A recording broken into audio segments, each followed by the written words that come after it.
The Dreamwalker, a novella written by Zach Coldiron. Prologue. In the quiet streets of Ethersleep, where the fog rolls down the Etherspine Mountains, casting a ghastly veil to the quaint town, lived the Dreamfolk. The Dreamfolk were of human descent and known for being imbued with Vesperin, often called Twilight Spirits in the common tongue. Walker Cultis, however, was the only citizen of the town of Ethersleep who was not a Dreamfolk. His birth was considered an oddity in the town. During his birth, he was not selected by a Vesperin to merge with, leaving him being only human. The young boy always felt like an outcast, even in his own family, though they loved him with all their beings. Walker's parents, Chitosh and Tishara, were afraid of conceiving another child, in fear that the child would not forge a bond with a Vesperin. But, by the grace of the prime deities, they had a second child who did merge with the Vesperin. This child's name was Nox. Nox and Walker were great friends growing up, but from a young age, Walker understood how different he was.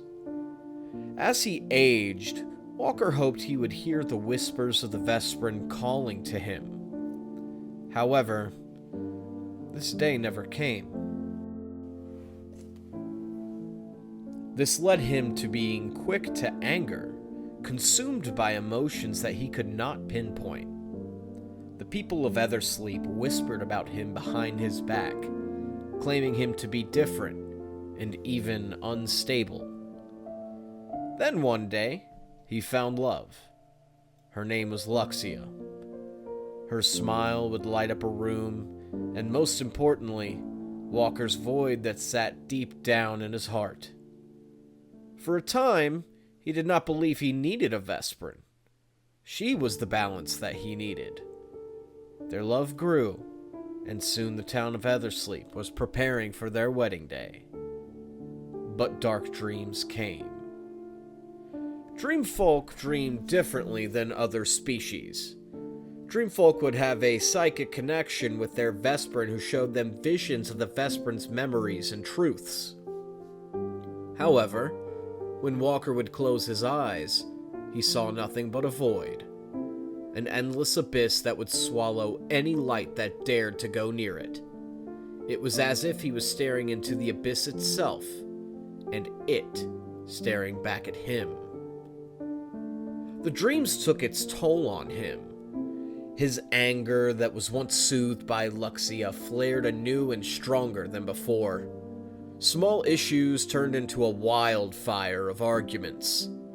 His frustration was never at her, but his inability to understand his dreams, and ultimately, himself. She tried to help, but the light that once connected them was filled with a growing vacuum. The void between them was growing with each day, so she left. Walker unraveled, further than he did before. Heartbroken, Walker decided to hike the mountains that lie outside of Ethersleep. The air was cold, and the lack of wind made him feel more empty than the voids he dreamed of. He would make these strolls nightly, and one night, he encountered them. A group of masked travelers, their robes as dark as the midnight sky. Their masks were white like porcelain, and painted on these white masks was an intricate circle. Its design was layered with concentric rings and intersecting lines. It appeared to be something like a map of the stars, the lights that filled the void. It was painted in purple upon their masks. These masked individuals called themselves worshippers. They claimed to worship a deity not recognized by Walker. They called it Noctis. They introduced themselves to Walker and asked to share tea as they sought to settle down for the evening after traveling by foot for so long. The worshippers got to know of Walker and the recent mishappenings in his life. Then, they heard of his dreams. Their masks tilted in curiosity. When Walker described what he saw, they did not recoil as his friends and family once did to him. They understood. You are chosen, their leader told him. Noctis speaks to you in the language of the void. This darkness is no curse. It is a gift. For the first time, Walker felt heard. These strangers did not dismiss his dreams. They embraced them. They offered him a place among them. Walker accepted with no hesitation.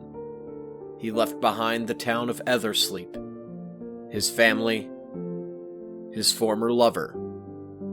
He now donned a mask and joined their wandering sect.